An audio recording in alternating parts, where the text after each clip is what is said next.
Aún no he conocido una persona a quien no le guste las historias en las que hay un héroe luchando por la justicia en contra de un villano.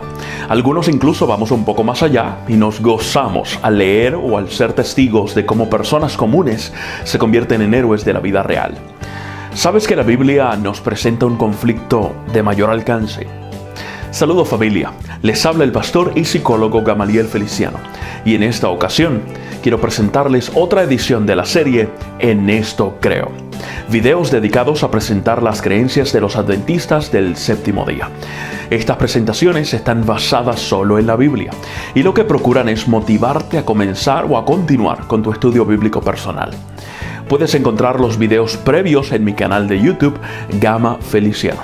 En el día de hoy estaré presentando de manera breve la creencia número 8, titulada El Gran Conflicto.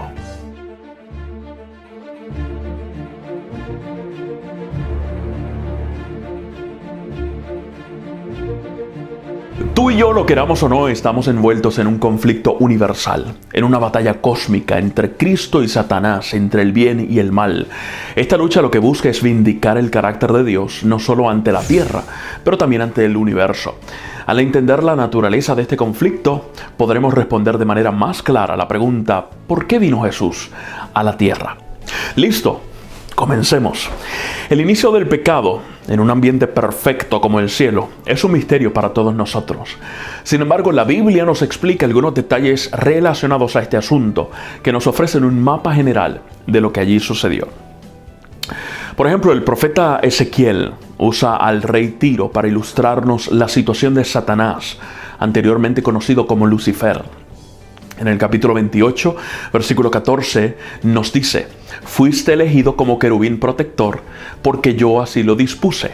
Estabas en el santo monte de Dios y caminabas sobre piedras de fuego».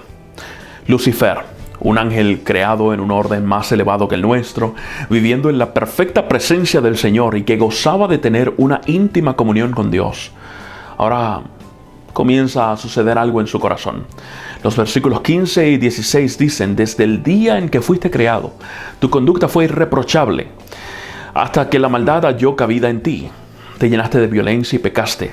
Por eso te expulsé del monte de Dios como un objeto profano». Las acciones de Satanás en contra de Dios cegaron una tercera parte de los ángeles del cielo, los cuales también fueron expulsados del cielo, según la Biblia nos dice en repetidas ocasiones. Muy bien, como ya hemos visto en nuestro pasado video, cuando hablamos de la caída del ser humano y de la entrada del pecado a nuestro mundo, Satanás y sus ángeles vinieron a la tierra y engañaron a Adán y a Eva. De esta manera entró el pecado en el mundo, según nos indica Génesis capítulo 3. Y es así como el ser humano viene a ser parte de este conflicto cósmico. De hecho, la imagen de Dios se ha ido distorsionando desde el principio, a pesar de sus claras promesas para el ser humano y de cómo ha ido cumpliendo constantemente su palabra.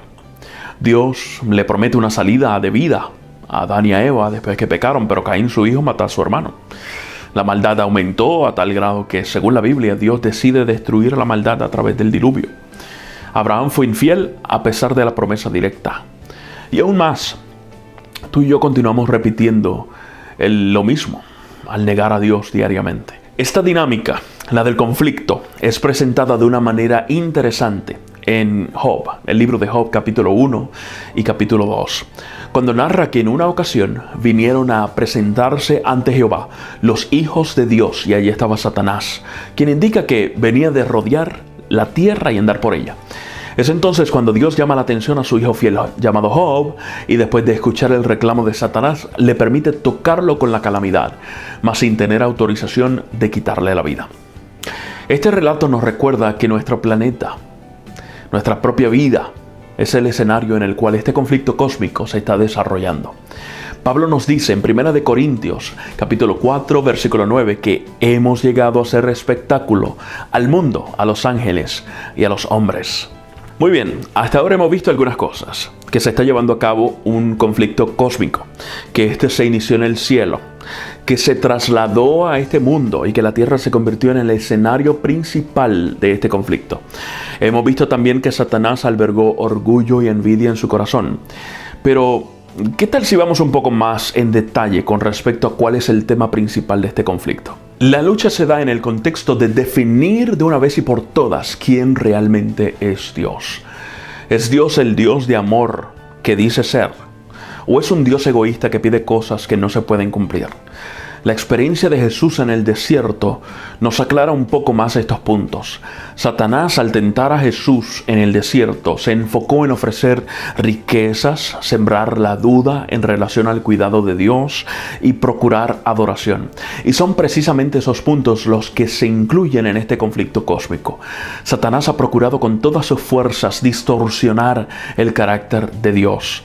Por ejemplo, el gobierno de Dios y su ley no son otra cosa que un reflejo o expresión de su carácter de amor. Y Satanás procura tergiversar ese carácter al atacar directamente el gobierno y la ley de Dios. Satanás dice, si Dios te da una ley que no puede ser observada, quiere decir que Él es arbitrario y desconsiderado y que le importa poco que los seres creados tengan verdadera libertad. Pero obviamente no es así. El mismo Satanás es un vivo ejemplo de cómo Dios es amor y de cómo Él ama la libertad en sus hijos. Lo pudo haber destruido hace mucho, ¿no? Dios no es así. Este conflicto alcanza su punto más alto en el Calvario, y es allí donde Dios tiene el acto más grande de amor por la humanidad, el cual es el de entregarse a sí mismo como pago por nuestra deuda, para así darnos vida eterna. Qué demostración de amor tan maravillosa, ¿verdad? Increíble nuestro Dios. No obstante, el conflicto no se detuvo allí. Aún hoy continuamos en medio de esta batalla. Si Cristo es el foco de las Escrituras, todos nosotros debemos saber cuál es su rol hoy día en nuestro favor. Debemos buscarle a través del estudio de la Biblia y la oración de una manera diligente, porque cuando así no lo hacemos somos engañados y colocamos esa acción en la cruz como algo secundario o aún más como algo sin importancia. Pablo nos dice en Efesios capítulo 6 versículo 12: porque no tenemos lucha contra carne ni sangre, sino contra principados, contra potestades, contra los gobernadores de las tinieblas de este siglo, contra huestes espirituales de maldad en las regiones celestes. Al entender que estamos en medio de este conflicto, debemos ser vigilantes. Entender que Cristo nos ama a morir, que la cruz tiene un significado cósmico en un conflicto cósmico, y que muy pronto todo esto tendrá un final feliz para ti y para mí. No hay por qué temer, familia. No hay por qué temer. Que Dios te bendiga enormemente. Que Dios te cuide. Y será hasta la próxima. Recuerda, en esto creo.